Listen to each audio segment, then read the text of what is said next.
Banjir aspirasi saat reses, Imam Hanafi langsung hubungi Kadis OPD terkait, Suara Bayuangga News mengabarkan.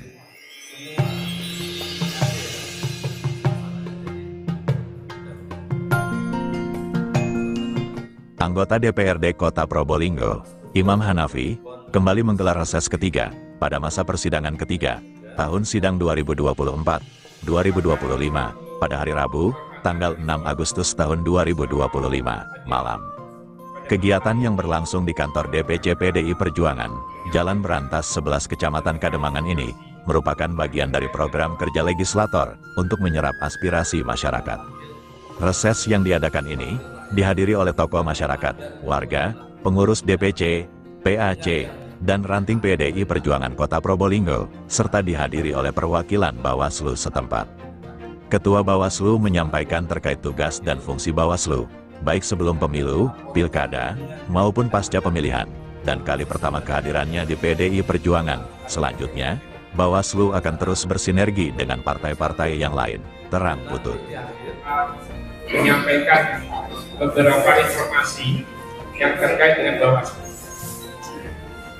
Perlu dipahami, mungkin beberapa waktu yang lalu ada kegiatan-kegiatan Bawaslu di sekitar atau lokasi rumah jenengan pada saat pemilu.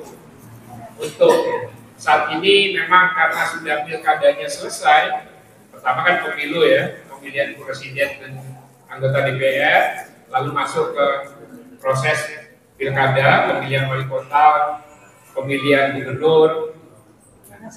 Selesainya itu, maka tugas Bawaslu masih ada. Itu kita sampaikan kepada mahasiswa, kepada pelajar, kita sampaikan juga kepada pihak-pihak, beberapa organisasi pemuda, LSM, kita ajak diskusi mereka tentang pemilu kemarin, apa yang menjadi evaluasi. Demikian juga kami hadir ke partai-partai politik. Yang pertama kami kunjungi dari Bawaslu adalah dari PDI Perjuangan. Itu merupakan partai pertama yang kami kunjungi. Setelah itu beruntun, lanjut ke Golkar, ke Nasdem, ke P3, semua akan kami datang. Tujuannya apa? Kita akan berkoordinasi, berkolaborasi, karena setelah tahapan pilkada, ada masa untuk pendataan pemilih berkelanjutan. Dilanjutkan, paparan dari Imam Hanafi, yang berasal dari fraksi PDI Perjuangan Dapil Wonoasi, mendapat sambutan hangat dari para peserta yang hadir. Dalam sambutannya, politisi PDI Perjuangan itu menegaskan komitmennya untuk terus mendengarkan suara rakyat, tidak hanya saat reses, tetapi juga dalam kesehariannya. Ini adalah bagian kecil dari upaya menjaring aspirasi masyarakat, sedangkan di luar reses, kita turun ke jalan adalah keharusan, sesuai perintah Ibu Ketua Umum, Hajah Megawati Soekarnoputri, untuk selalu dekat dengan rakyat, ujarnya. Imam Hanafi menyatakan, beberapa isu telah menjadi perhatiannya, seperti infrastruktur, pendidikan, kesehatan, dan peningkatan kesejahteraan. Menjelang HUT RI ke-80, momentum ini juga kami manfaatkan untuk memperkuat nasionalisme, cinta tanah air, dan pengamalan Pancasila dalam kehidupan sehari-hari, harapnya. Sebagai penganut ajaran dari Bung Karno, maka sudah mempunyai kewajiban untuk merawat Pancasila. Kenapa? Karena dengan merawat Pancasila berarti kita merawat PDI Perjuangan. Artinya kita bisa mengimplementasikan Pancasila dalam kehidupan sehari-hari. Ini adalah ajaran Bung Karno. Jadi siapa lagi yang mau merawat kalau bukan kader-kader dari kita? Ini penting. Kita saling menghormati yang satu dengan yang lain. Ini penting. Maka saya tekankan kepada undangan semuanya, mulai dari PAC. Semua PAC ini ada, saya undang semua ini. Sekota. Ini harapan saya apa? Bisa mengimplementasikan nilai-nilai Pancasila dalam kehidupan sehari-hari. Selama sesi dialog, sejumlah warga menyampaikan keluhan dan masukan, antara lain terkait infrastruktur jalan, penerangan jalan umum, PJU, pembangunan tempat ibadah, musola, dukungan UMKM, layanan kesehatan seperti BPJS, hingga bantuan sosial. Aspirasi tersebut langsung direspon oleh Imam Hanafi, ditampung, dan ditindaklanjuti kepada stakeholder terkait. Seperti usulan penerangan jalan umum, PJU, Imam tidak main-main.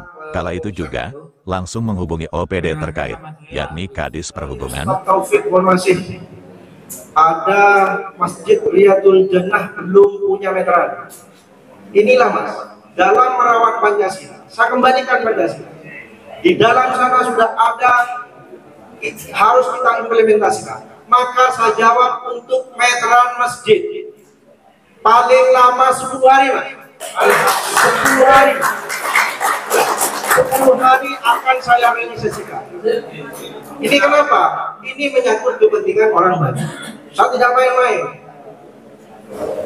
Ini yang terakhir ya, penerangan lampu ya. Yang kebetulan saya lewat tadi Mas Agus, kebaran itu mati. Mati berapa titik? Kebetulan kan saya laksanakan. Ini mumpung senyampang kita ketemu ya, saya telepon kepala dinas dulu ini. Ini mumpung ketemu Pak, mumpung ingat Pak, tunggu dulu ya sekarang.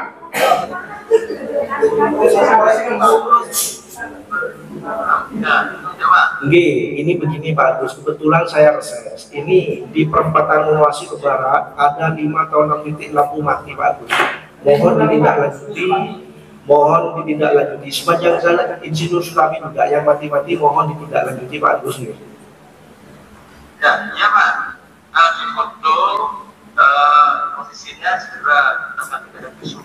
Oh oke, angin ya nanti biar bisa tahu. Angin Pak, cuaca angin sore kadang mati, hidup ini bawah. Oke, ini juga ada pengaduan di PAJ Mayangan Mas Agus terkait dengan Lingkar Utara mati lama Pak Agus.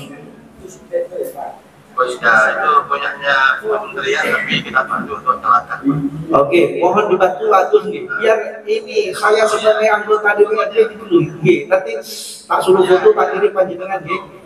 Mohon dibantu untuk ditindaklanjuti. Nggih, siap. Matur nuwun Pak. Nggih. Terima kasih Pak Agus nggih. Terima kasih. Nggih, Assalamualaikum. Ini barusan Mas Tono sudah saya komunikasikan, maka minta katanya lokasi, maka kirim ke saya. Nanti saya tindak lanjutin untuk agar supaya hidup. Ya, ini gunanya ini sepanjang Pantura. Nah, makanya Pantura nanti ini gunanya konsolidasi ini seperti ini Pak. Gunanya seperti ini. Sehingga kita sebagai kader partai, kita sebagai anggota DPRD yang dititipi amanah ini sekiranya bisa memberikan asas manfaat bagi masyarakat.